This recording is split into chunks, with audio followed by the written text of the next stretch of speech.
So actually the topic of my talk today is how we actually transform our students at Heriot-Watt University through the right foundation. So we want to focus on starting right, which means that starting your university life right, in the right way, and how do we actually do it in our Heriot-Watt University Malaysia way, because there are many others could be doing it in different ways, but we believe that the way that we conduct our foundation programs and how we support our students to be able to adapt to transition to university life is really important, and it helps our students to be able to succeed in their studies later on at Heriot-Watt and also in their careers beyond their studies after they graduate. So some of the messages that I will be talking about today actually is quite similar to the message that has been shared from the previous talk by our provost, Professor Mushtaq. Okay, it's just that why some of these messages are being repeated is that we really feel that it's really important. So I hope that you bear with me if one or two of the slides could be similar. Okay? But I'm talking about it from the angle of our foundation program. So that's me, Jasmine, and I'm the head for Malaysian foundation programs at Heriot-Watt University, Malaysia. So actually what I want to focus on basically today is, first I will start off by asking us a question. I pose a question, and then we talk about what are the challenges. And I really want to focus on our foundation program in the way that how we actually implement positive education into the way that we run our foundation program. I will also then cover a little bit about what our foundation programs are about, so that you have an idea if you wish to know more about foundation programs and answer any specific questions relating to the foundation programs before we end. So before I start, I know that there are many parents here, so we have quite a number, families here. I just want to pose a very simple question to the parents who are here. What do you want for your children? Sir? Well, I want them to be able to think for themselves. Okay. And knowing the choices would narrow that decision making. Right. And yourself, sir? I want my daughter to be ready to face the world. Ready to face the world. Think for themselves, right? Be able to know the choices. What about the gentleman at the back? I want to know more about the prospects Prospects? of taking this About their future options, perhaps? this particular course. Okay, you want to know. So, but what do you want for your son, I presume? Your son? Yes. To be future prepared. To be future? Prepared. Yes, correct. And how about either madam or sir? What do you want for your child? Would you like to say something? Yeah? Any one of you? Future prepared and they're responsible, productive, global citizen. Okay. Future prepared, be responsible, productive citizen. So if we look at the answers just in general among ourselves here, you will see that very few of us actually will answer that, oh, I want my child to score A. I want my child to excel academically. Of course, although that's what we expect. We often, when we ask a room of parents, the answer that we get will be very similar. I want my child to be happy, okay, to be successful, to be independent, to be future prepared, okay, to be able to do well in the future, to face future challenges, right? But when you think about what do we do in university and in schools, most of the time, we are focusing a lot on academic excellence. In general, I would say, traditional universities always tend to focus a lot on academic excellence. However, what we want for our children when we ask ourselves is actually really different, right?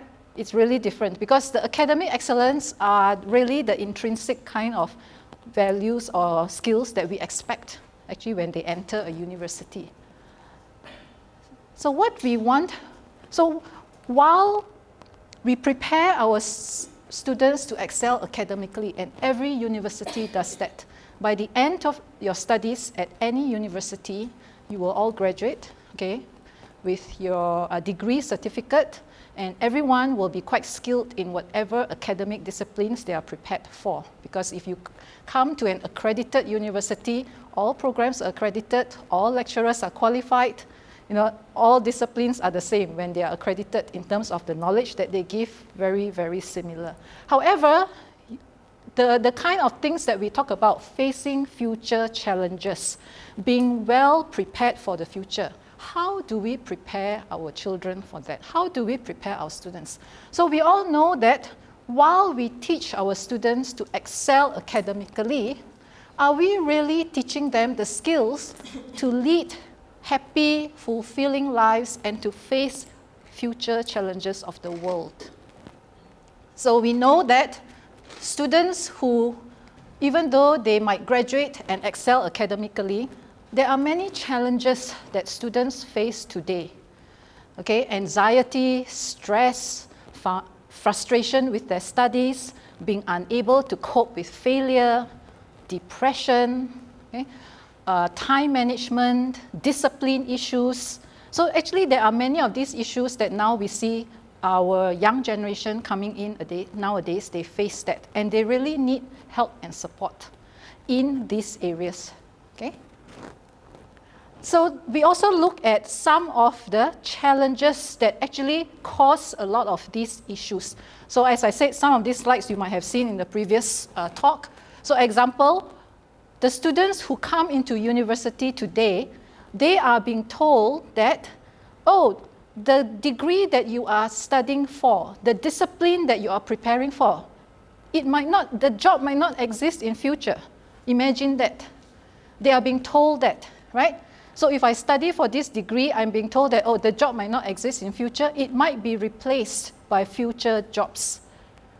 So never has this taken place before. In our generation, if we studied for a particular degree, we knew that when we graduate, we are going to go into that job that exists. We are preparing for ourselves for a job that exists. Today, we are telling the young generation that you are preparing yourself for a job that might not exist or for a job that might change, right? So that causes an anxiety. Then what should I study? Okay, if I study this, how should I know whether the job can exist or not, the future prospects? Because it does say that a lot of jobs will change. A lot of people will lose jobs, but then a lot of new jobs will be created. But sometimes we cannot prepare ourselves for those new technical skills. But what can we do? We can prepare ourselves to face the challenges.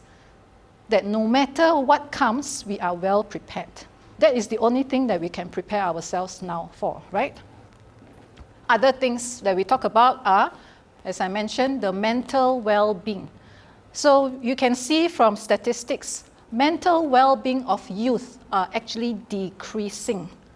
And it is clearly shown, if you read the newspapers every day, there are all these cases of mental health issues. Even students as young as school-going age face mental depression. There are suicide cases among secondary school children or students. So the mental well-being is being actually decreasing. And what causes that? So there are many issues that cause that. It could be now the lack of social interaction. Because the young generation nowadays, they like to just interact with their devices. So they don't have a lot of social interaction. That could cause them to not being able to face challenges because they don't have that face-to-face connection. Okay? There are also some studies which says that because the young generation now, they are very, very fortunate because they are born into families who actually provide everything for them. So life is easy. They do not face a lot of challenges. And when a failure comes, they are unable to cope because everything is provided by them.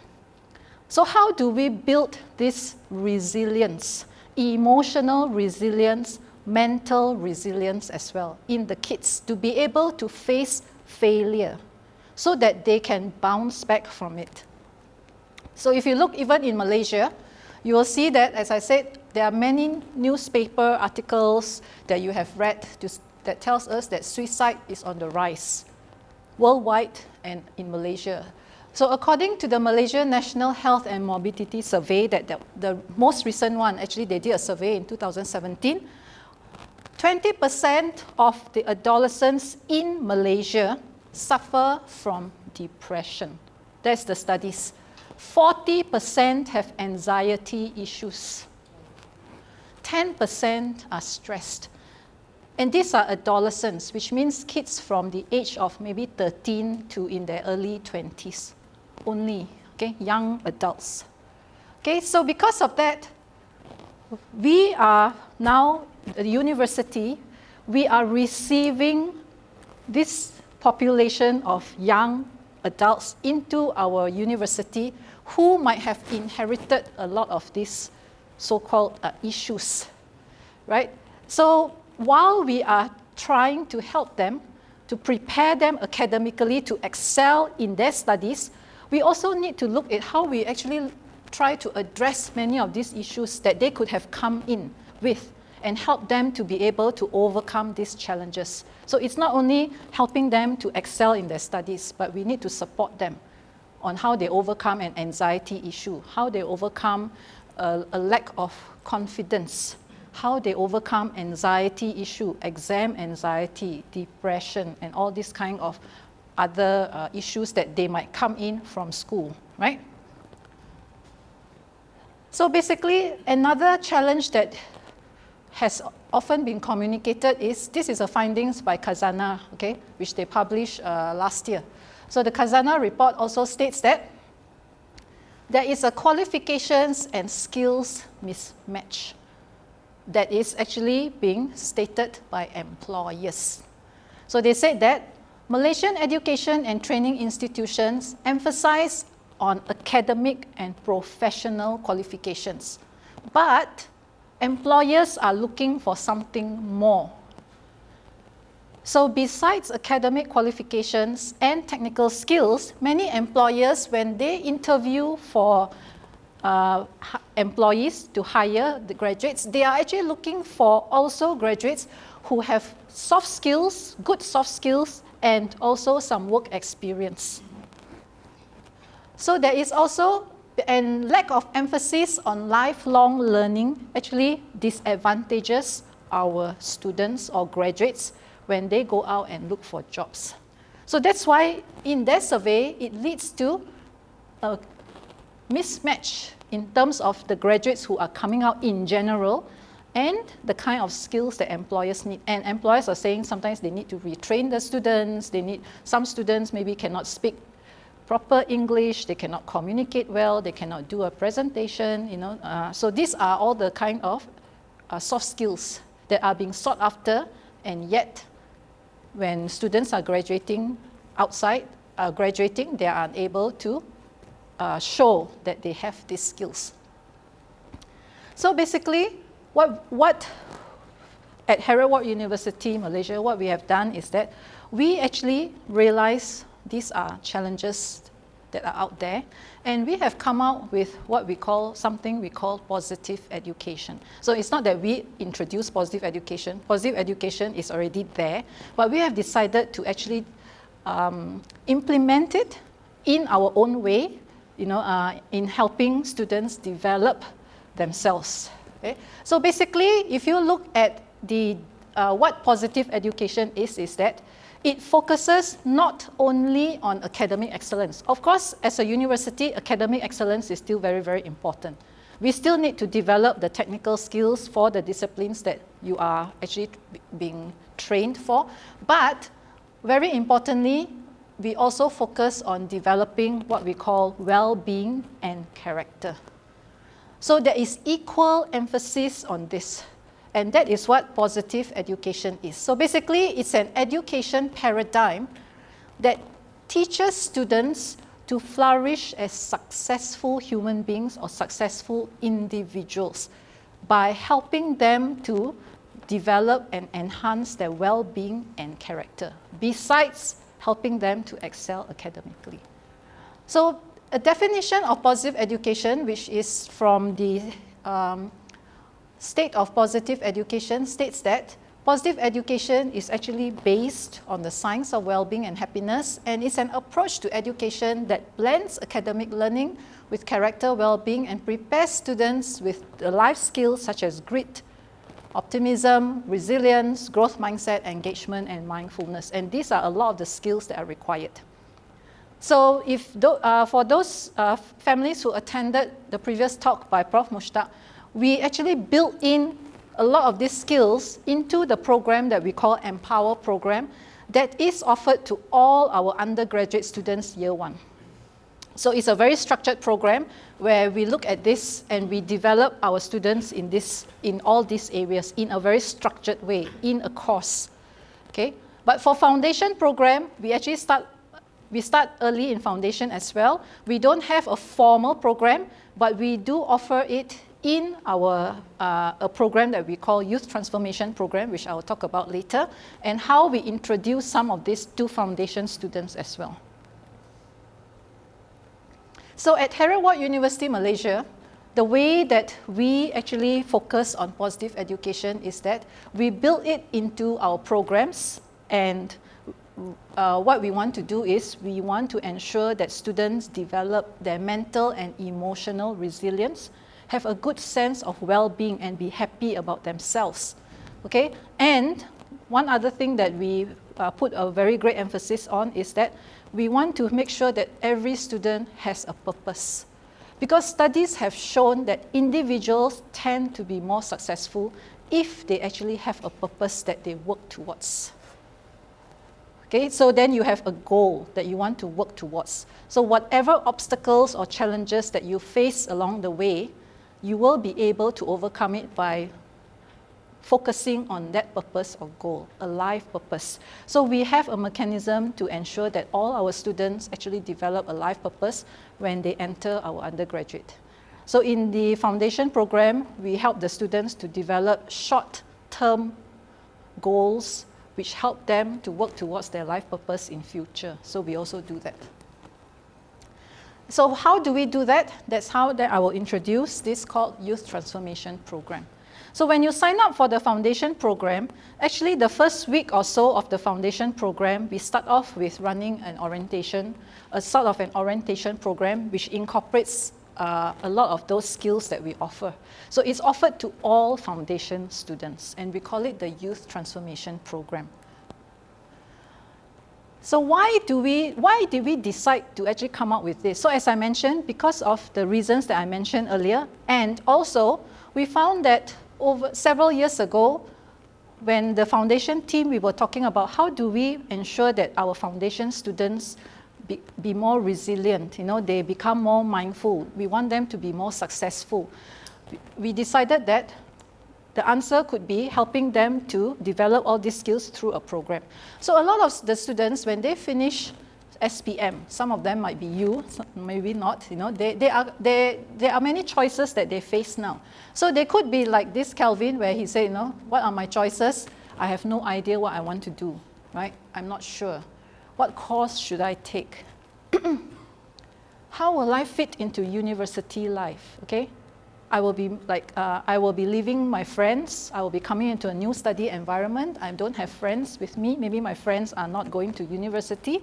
So they will have this kind of feelings of doubt, okay? Some slight anxiety, new environment, right? How will I make new friends? Will I make new friends, okay? Or some of them, they might say, I'm shy, I'm introverted. I might come from a school or an environment where maybe English is not the medium, right? Not the main medium. So I'm not very confident to actually speak maybe in English all the time, let's say. So these are actually some of the issues that a lot of students might face. And they do actually when they come into foundation. So the aim of our Youth Transformation Program is actually, we want to help students overcome all these anxiety issues. So that when they start the program, they are all very happy, they are confident, and they start it off in a very, they are able to cope better when they start off the foundation program, rather than taking some time to adjust to university, you know, making new friends. Because by the time they finish this youth transformation program, they have made their new friends. They already know each other, and they are very comfortable to start the classes. So this actually helps them to adapt very well. So basically, the aim of the Youth Transformation Program, it was designed to help post-secondary students to transition into university life. So we help them to adapt to what is required in university, gain self-confidence. They build their relationships and friendships that will help them throughout the university studies. And we also put some projects for them to do, so they are able to then work and collaborate in teams with people that they have met for the first time. Okay, and that is really a challenge, because most of the time, all of us, we like to just work with people that we know, right? But in university, you are put into situations where you have to sometimes group with classmates whom you have just met, because everyone comes from a different environment, different school, right? So you're forced to work with them, and everyone needs to be able to then be able to adapt to different styles of working, communication, to culture, and all these kind of things. So we help to put them at ease so that they realize that it's very important, because nowadays when you go out to work, that is the expectation with global teams, virtual teams, all these kind of things. You have to work with anyone. You cannot choose who you want to be your working partner.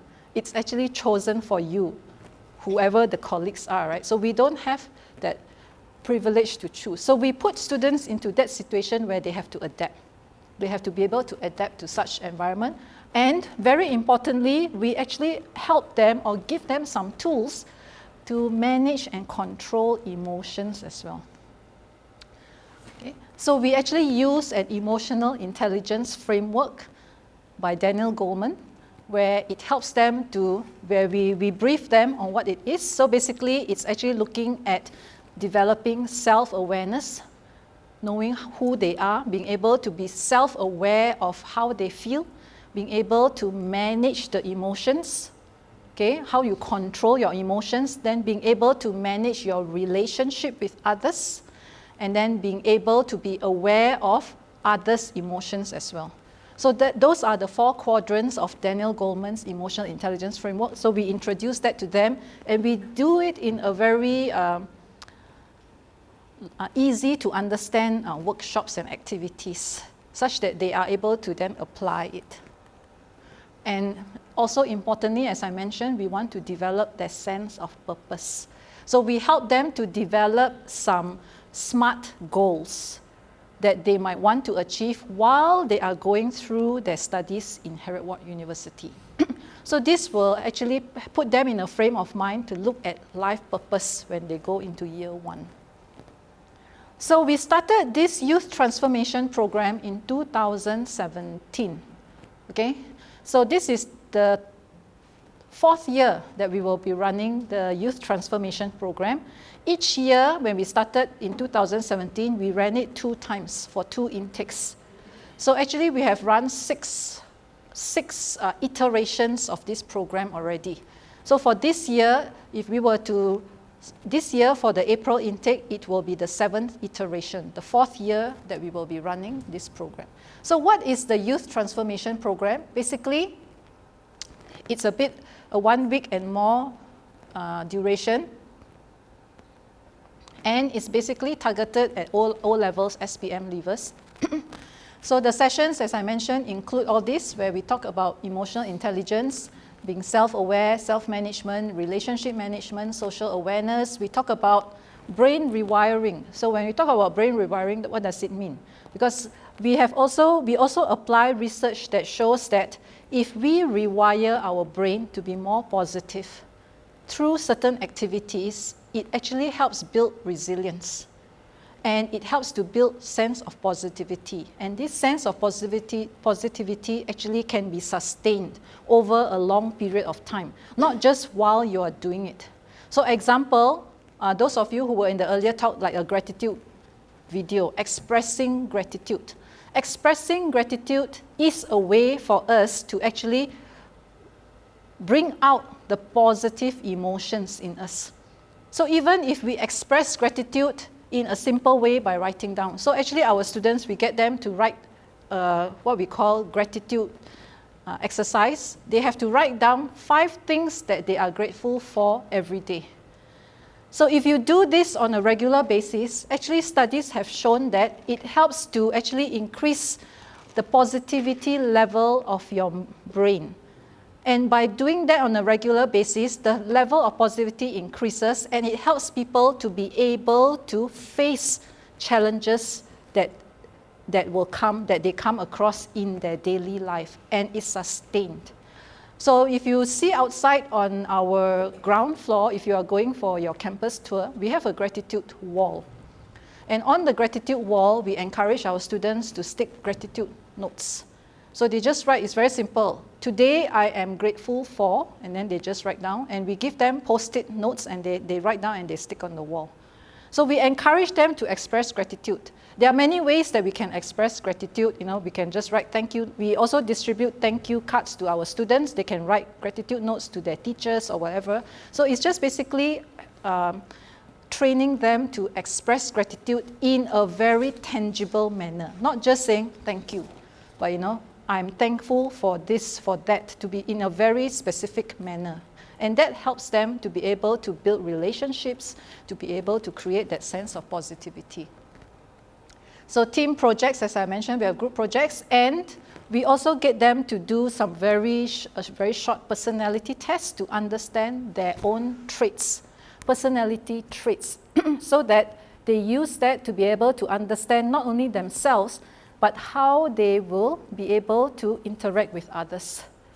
So if I understand that I am a domineering person, and I understand that you are a person who is very supportive, the way I communicate with you would be very different, because you would actually react differently to the way that I say things. So if you know that I am of a certain personality, then you will try to change your way of communication to a way that will bring out a positive reaction from me. So they know. There are some people who like to talk a lot. There are some people who they're more analytical, they think a lot.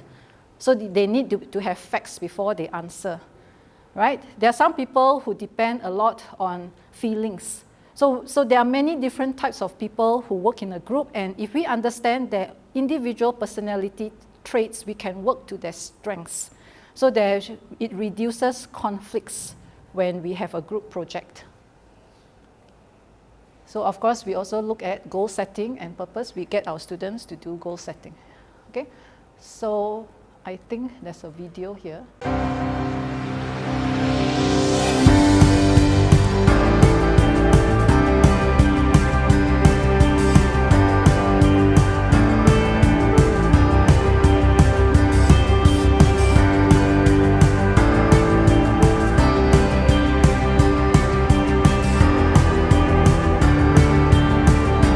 The Youth Transformation Program is a 2-week program whereby students prior to joining the MFP program will embark on various workshops and activities.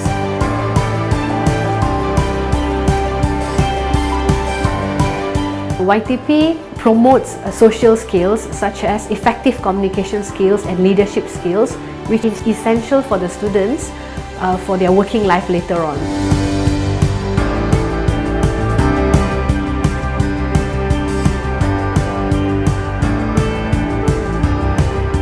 It's very beneficial for the students to learn something outside of their studies, skills that will help them in their future.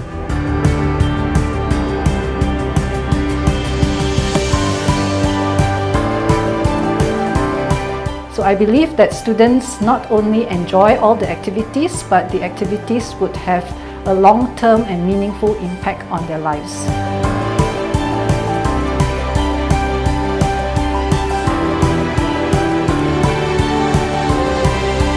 I have the courage now to talk in front of a crowd, and I made so much new friends.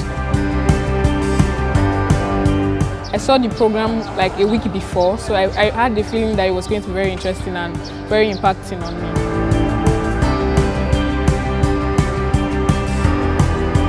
The Youth Transformation Program is a very immersive program that actually brings to life or sets in perspective what these kids have been going through for the last 17, 18 years of their life. I think YTP is definitely a really great first step for my son towards that journey in life. And I'm really looking forward to see the transformation in him when he comes back home.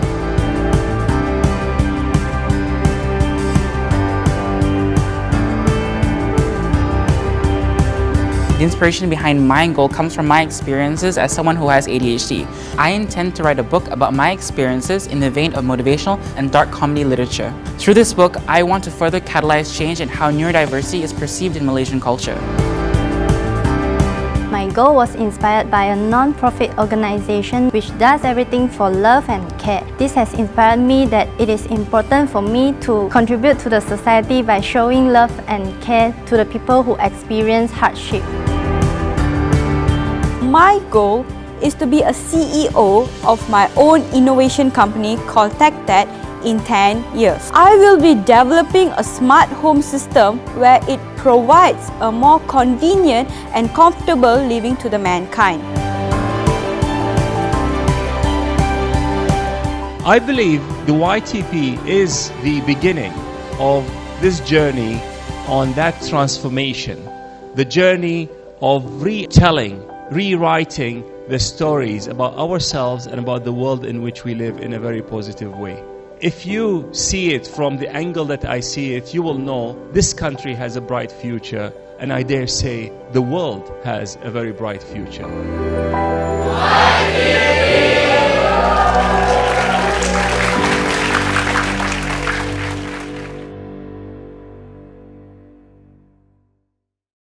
So that actually concludes the part about the foundation.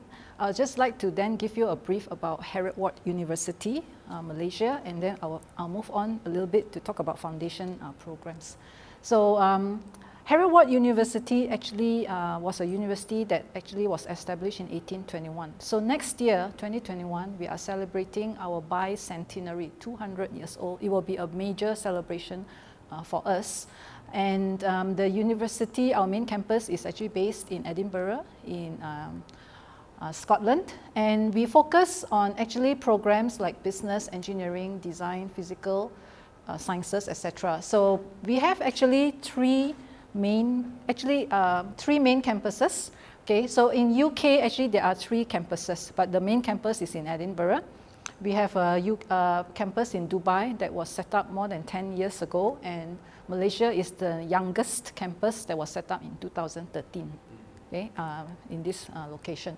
But some of you might be aware that actually Heriot-Watt University has been actually present worldwide and renowned for its MBA programs through distance learning partners. So actually we do have, even before our campus started in Malaysia, we have been offering MBA programs through distance learning, and there are actually quite a number of alumni of MBA programs. So in this campus, we focus on these programs here: accounting, finance, international business management, engineering, marketing, psychology, actuarial science, quantity surveying, etc. Okay, so these are the programs.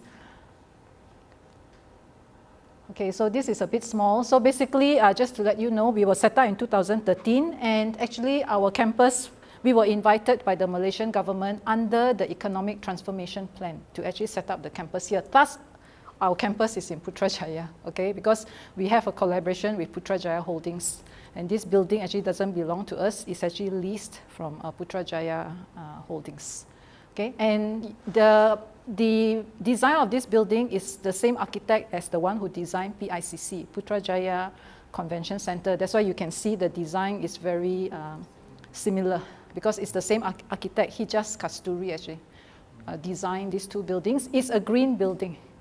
So basically, a green building means suppose it's energy efficient. That's why you see there's a lot of open spaces, and only the aircon is in the enclosed places, because we want to try to maintain the energy conservation.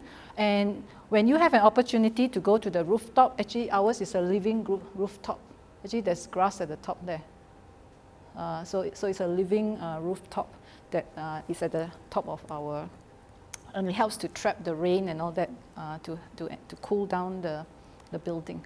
Okay. So basically, some very quick facts about Heriot-Watt University. So when you join us through our foundation program and you enter the undergraduate degree, after the first year of undergraduate degree, you may choose at any time to transfer to our UK or Dubai campus. So we call this guaranteed campus transfer, as long as you are able to meet the progression requirements.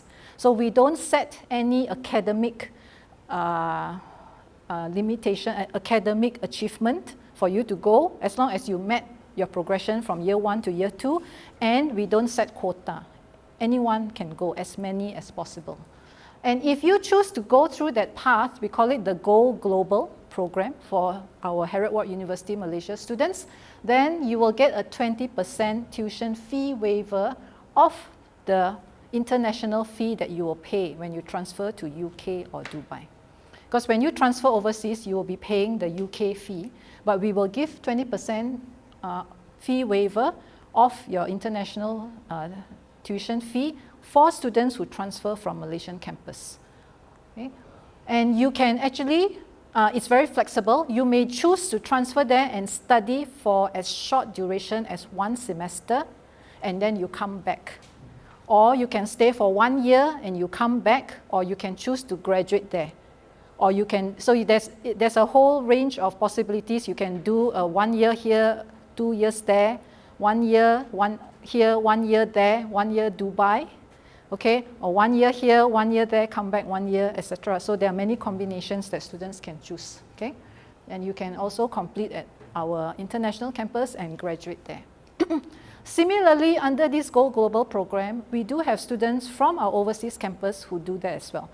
So if you enter our undergraduate degree, or sometimes when you walk around the campus during the normal school days, you will see actually we do have quite a number of UK and Scottish students who are here, because they also transfer from the UK campus to come here and study. Most of them will come here for 1 semester. Many of them stay on for 1 year. In fact, very small handful choose to graduate in Malaysia, okay, because they like it so much here. So you will see that in some of the classes, there are actually UK students who are studying with us as well. So this is the information about our campuses. So at the moment, in our Putrajaya campus, we have slightly more than 2,000 students, okay, for all the programs studying in Malaysia. But this campus is actually built for a 4,000 strong student. So we are not there yet, but we hope to reach there in a few years' time. And when we do reach there, then there are plans for expansion of this campus, okay, by building actually a high-rise building on the other side. So that's why when you look at our campus now, it looks a little bit unfinished. The shape of our campus has that shape where it looks a little bit unfinished. But that's because it's planned for another extension at the later on. That's why it says that it cuts off like that very abruptly. So that is basically information about our campus. I will now move on to talk about foundation programs. If there are any questions that anyone wants to ask at this point in time, I will be happy to answer. Any questions? Yes. I have a question. Yeah. Are all the 3 campuses, the degrees are equally recognized? You have Malaysia, UK, and Dubai. If it's the similar degree, because the degree that we offer here is actually what is offered at our main campus. So basically, whatever that is offered in the main campus, and if we bring the degree here, it will be exactly the same. So if you choose to transfer to Dubai, then it will be a similar degree, exactly the same title. And over in Heriot-Watt University, all the campuses that are offering the same degree, we share the same teaching materials. So the course learning materials are actually shared. Everyone has the same course learning materials. Even the exams are the same. Yeah, well, another question, okay, this is with regards to the degree program. Yes. I don't know if I should correct you. It's okay to Yeah, sure. Okay, but I heard, okay, for the engineering program, I heard local universities have been mandated to for 4 years. Yep. But here you can do it in 3 years. So are they actually condensing the course No. and putting more pressure on the students? So the degree program that we offer here, we have B-Eng and M-Eng. So it follows the UK. Actually, in UK, you can graduate with a B-Eng in engineering. But in Malaysia, to be recognized by the Board of Engineers Malaysia, they only recognize the 4-year degree. So we offer the M-Eng, which is a 4-year degree. So we didn't condense the program into 3 years. In fact, we extended it to add extra things for the 4th year to meet our professional accreditation board. So students who choose to finish in B-Eng, they may choose to do so if they want to. Although many Malaysian students, we advise them not to do so because of the Board of Engineers accreditation. They can choose to do so, but in future they cannot register as a chartered engineer if they complete with B-Eng. To be recognized as a chartered engineer or to register as a professional member of BM, you need, you need the 4-year engineering program. The other thing is you need to meet a minimum academic achievement to progress to M-Eng. So in the 2nd year, they have to meet a minimum requirement. I cannot remember, because I'm not from engineering school, I cannot remember what is the minimum average that they have to meet. If they don't meet that, then they cannot proceed to M-Eng. They must complete their degree with B-Eng only. So that's only for 2 years? Yes. So you cannot register with No. You cannot be a professional engineer if you don't have a 4-year so degree. they have to really make sure that they meet that minimum requirement to be eligible to progress to the 4th year. But as a B-Eng, you can still go out and work. But it's just that there are some companies, you cannot be a professional engineer, but you can still work in engineering related fields actually. Yeah. So I hope that answers your question, but if you want to know more, maybe when you go inside the hall, you can ask the engineering faculty. Okay, any other questions? So if not, then thank you all for your attention. If you want more information, I'll be around to ask more questions, to address any of the other questions they have. Thank you so much. Thank you.